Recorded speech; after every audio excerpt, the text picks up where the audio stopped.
We're preparing for the new hockey season here in Oulu, and it's time to get to know one of the newest members of Kärpät, Cody Kunyk. How are you doing, Cody? Good, thank you. Thanks for having me. Where are you right now? I'm back home in Sherwood Park, Alberta, Canada. Currently, the coronavirus situation is keeping everyone more or less in their homes. How have you handled the situation? Yeah, it's been pretty crazy actually. I've been home for just over a month now.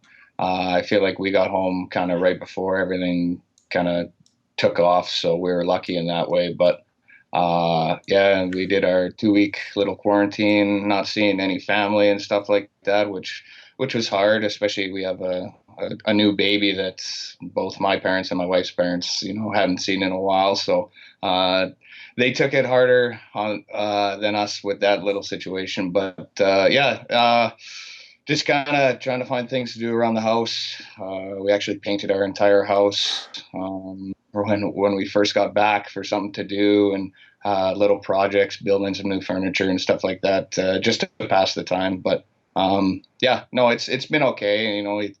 You get to spend a lot of more quality time with the family, and so it's been fun. Everything's good with the family. Everyone stayed healthy. Yeah, both my wife's family and mine, everybody's been healthy, and no problems with the virus at all. Obviously, the fans here in Oulu want to know a little bit about you, so let's get on with the interview. So you grew up right where you are right now in Sherwood Park, right outside of Edmonton. Were you a big Oilers fan? Absolutely, yeah. I was I was obviously too young when they were winning all their Stanley Cups, or not even born yet. So, you just kind of hold on to that dream that you'll be able to see it one day. And I think it was right when I got my license to drive, I think in 2006 2006. That's when they went to the Stanley Cup and lost to Carolina. So, it was a lot of fun to be around the city and for that. But then there was also been a lot of bad years that you don't really want to think about. But growing up for sure, I was a Oiler fan. Which players do you remember catching your eye the most? Weirdly enough, I used to love Yanni and there's a lot of other guys too, but he was a guy that I don't know why. Maybe it was his name when I was younger that I loved, or something like that. But I liked him when he played for Edmonton. Obviously, Doug Waite, Todd Marchand. Once I was older, especially around that time when I was driving and stuff, I was a big fan of Ales Hemsky. Yanni is still around here in Oulu, so hopefully you'll get to meet him when you get here. For sure.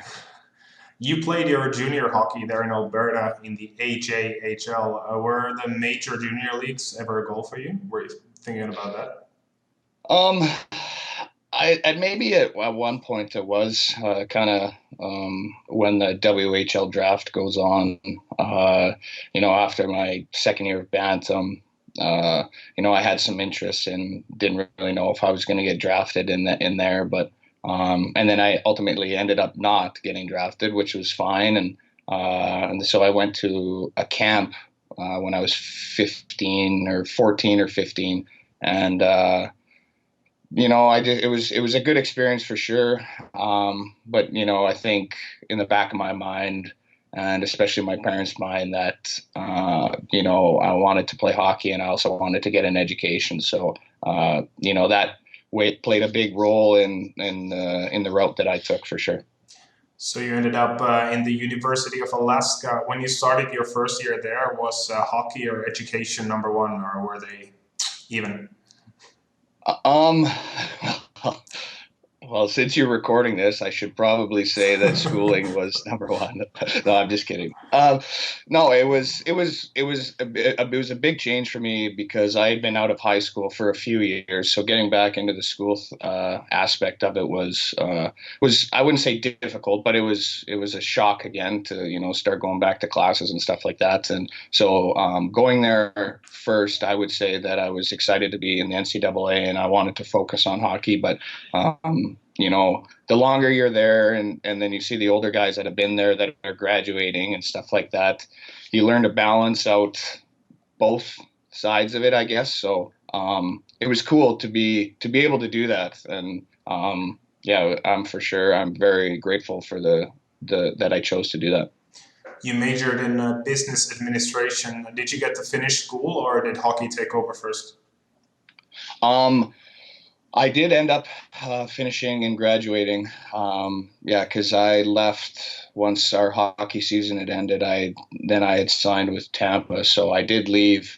I actually left school, but I was able to finish all my classes online, and my teachers were very helpful with that, so allowing me to be able to finish and stuff like that. So yeah, after your fourth season with the Nanooks, you signed with Tampa. How do you remember that process going, getting scouted and signed by an NHL team from there? It was obviously it was cool. I had been to a few camps after each of my seasons in the summertime and stuff like that. So it was just kind of, it's something that you always dream of getting a chance at the NHL, and anything to do with an NHL team, you just kind of brings a smile to your face. So, it was a crazy time because, you're, that season we had a really good team, and, we underperformed, I guess, in the playoffs. So it's kind of, you're devastated that your season's over and that your college career is over. But then it's like the next day you're trying to choose a team which to sign with, and so then you just a mixture of emotions. But I remember that time being stressful, but obviously it was something that I'll never forget. What kind of offers did you have on the table then? I had a couple interests from I wouldn't say a lot of teams, but a few teams. That's it was trying to find the best fit for me and stuff like that. So that's why I ended up choosing Tampa. How did the leap from college to being a professional hockey player go for you? I would say I was fortunate that with the deal that I signed, that I was able to go straight to Tampa from college. So and when I first got there, they told me that they didn't really know if I was going to play because they were fighting for a playoff spot, but I was still able to practice every day, and I traveled with the team and stuff like that. So they just kind of wanted me to get that experience. So I was fortunate for that. So. It was a lot of fun, obviously, going from flying commercial and traveling from Alaska to God knows everywhere in the lower 48. So, and then flying privately and stuff like that. And so it was a lot of fun in that way. But, there was a lot of learning for me to do. And, it was a cool thing to be a part of for sure. I have to get back a little bit to your time in Alaska. Obviously, it's not that big of a culture shock for you being from Alberta, but what was it like playing hockey and living and studying in Alaska? Just paint the picture for the fans. It's probably, I probably don't have to paint a very good picture because it's probably something like it is in Oulu. It's dark in the wintertime, it's cold, but it was cool. Obviously, it's college hockey is, you get the student sections, you get crazy fans and stuff like that, where in Alaska itself, I would say that the student section, stuff like that, wasn't as good as the other big schools in the lower 48 for sure. But it was cool for sure. I just remember getting up there and it just being exactly like where I live now. It's, there's snow in the wintertime, stuff like that. But it's a smaller community for sure. And so you get that tightness of the support from the city and obviously the college itself. Your first and only NHL game, at least so far, was on May 13th, 2014. What kind of memories do you have leading up to that game and from the game itself? Yeah, it was a good experience for sure. I remember we were busing to the airport because we were flying to Washington, and that's when the coach pulled me aside and told me that I was going to play in the game. I think we were going the day before. And so, yeah, he told me that I was going to play the last game of the season. And so just to give me some time to tell my parents and have the team coordinate them being able to fly to Washington to come watch. So, yeah, it was pretty exciting to get that news for sure. And yeah, we got to Washington, and I don't even remember telling any of the guys. I didn't even think that. I don't even know if I was allowed to or anything. So I didn't really say anything until the next day when obviously they saw the lineup for the game. So yeah, the game itself, I just remember trying to prepare normal, like I did before every other game in college, and it was hard not to kind of laugh and smile and just have fun with it, because what I was about to do was something that I've dreamed of my entire life. And then finally for the game, I remember sitting on the bench right before the puck dropped, and I started like looking around thinking like, this is insane. Like, this is so cool. I'm going to be playing against guys like Ovechkin and Holtby and stuff like that. So yeah, it was a cool thing. In the AHL team, Syracuse, you played with some guys who ended up being top quality players in the NHL. Do you remember if someone stood out to you as an amazing player back then? Yeah. That year we had a really good squad, and we had a lot of guys that had been around in the league for a long time, and they had won a championship in Norfolk, and all those guys kind of stuck together. So yeah, we had a really good group for sure. And what a good buddy of mine, Yanni Gourde. I remember I sat right beside him in the dressing room, and just kind of, I never obviously didn't know him beforehand, but he was just a guy that, just a crazy work ethic. And he had started in the East Coast and worked his way up to finally signing an NHL contract, and now he's got a long-term deal with Tampa. So it's kind of cool to see a guy like him, work so hard to get what he's got now. And yeah, he's definitely a guy that stood out to me, and he deserves it all. You moved to Europe for the 15-16 season and ended up in Denmark. What kind of expectations did you have going there, and how was that experience overall? Yeah, it was, I actually had started, I went to Germany first, and just kind of things, I don't know, it just didn't really work out. Let's just say that. And so at the time, I knew that I was going to stay in Europe or play the season in Europe. And at that time, there wasn't really anything going on, just kind of around leagues and stuff like that. So that was where I ended up in Denmark. Yeah, it was an experience. It was an eye-opening experience for sure.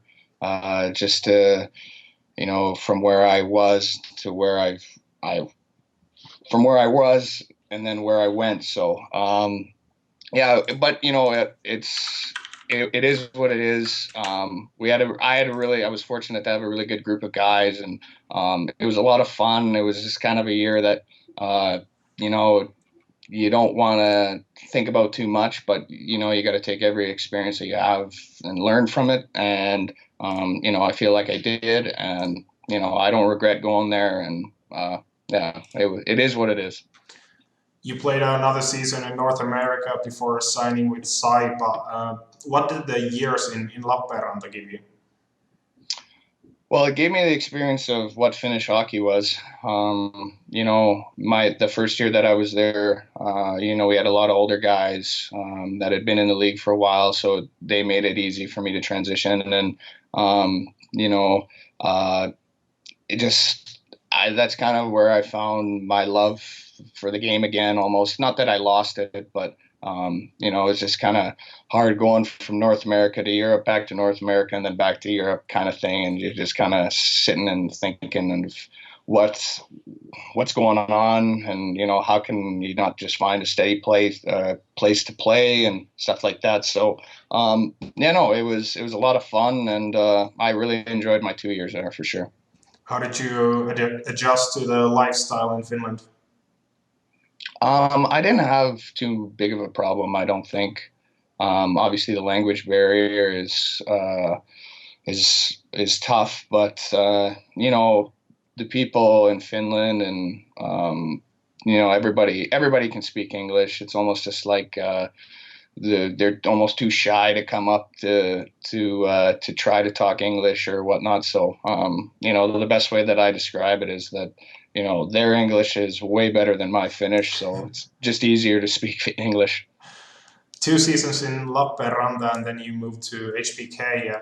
There, you were able to take another step as a player. How was last season in Hämeenlinna for you? Yeah, it was great. We had a strong group, a good bunch of guys, and obviously with them winning the championship the year before, and a lot of those guys, sticking around, they made it easy for me to come in and just kind of join their group. The coach, our coaching staff was awesome, and they allowed us to, play the way that we wanted, but they expected us to work hard, and it's give and take. You gotta give it your all for them to loosen the leash up, I guess. So it was a lot of fun, and I'm glad that I was able to be a part of that group last year. You had the most assists in Liiga last season. Has playmaking and creating scoring chances something that's always been a part of your game? Or? Yeah, I guess for sure. I've always actually considered myself a playmaker, but I also used to consider myself a goal-scoring playmaker. Where last year it was a little bit different, but I just instead of getting down on myself and getting so frustrated, I just kind of sat down and figured out that that's the season that I was having, and so you got to stick with what's working, and you got to find other little things that you can do to help benefit the teams. So it's crazy how lopsided my statistics were, but at the end of the day, it doesn't really matter as long as you're doing something to help the team win. So you're obviously enjoying life and hockey in Finland since you decided to stick around another year here. What made you choose Kärpät over other opportunities? Well, originally, yeah, I had a few kind of interests of not just necessarily in Finland, but it come in. I'm turning 30 here, and just under a month, and so and I've never won a championship in any league that I've ever played in. I was just kind of waiting, and then all of a sudden this opportunity came up with Kärpät, and like I think I've said before, I didn't have to think twice. It was a good fit. It's going to be fun, and I'm really, really looking forward to joining the group that ever since I've been in the league has run this league. So it'll be fun. Preparations for the upcoming seasons have begun. Obviously, you won't be able to meet your new teammates yet, but what kind of talks have you had with the coaches and your new teammates? I've actually talked to a few of the guys, and the coach called me, I think, last week, and we had a brief little conversation of not really expectations, but just kind of like I said, I'm almost turning 30 years old, so I kind of know what I need to do during the summertime to prepare myself for the summer or for the season. So, it's just kind of, I want to come in and I want to make an impact right away. I don't want to come in and, expect things to just be given to me. And, it's going to be a weird summer of training for sure. I don't really think that I'll be able to go to work out and train with the normal guys here. So I've got some stuff set up in my basement, and just turn on the music and just kind of go with it. And it'll be a weird summer for sure in that aspect, but it is what it is, and you just gotta roll with it. Social media is full of home workout videos from professional athletes and from pretty much everyone. What is your practice routine like right now? Yeah, I just kind of, in the mornings here, I just kind of hang out with my son, and then usually he goes for a nap in about maybe an hour or so, and then that's usually when I go downstairs. And as of right now, I'm just kind of doing lightweight stuff and just more or less working on just riding the bike and just trying to get my mind off of this craziness that we're living in right now. And it's been working so far. Thank you for this interview, Cody. I hope everyone stays healthy and safe over there, and hopefully we'll see you here in Oulu as soon as possible. Yeah, thanks a lot.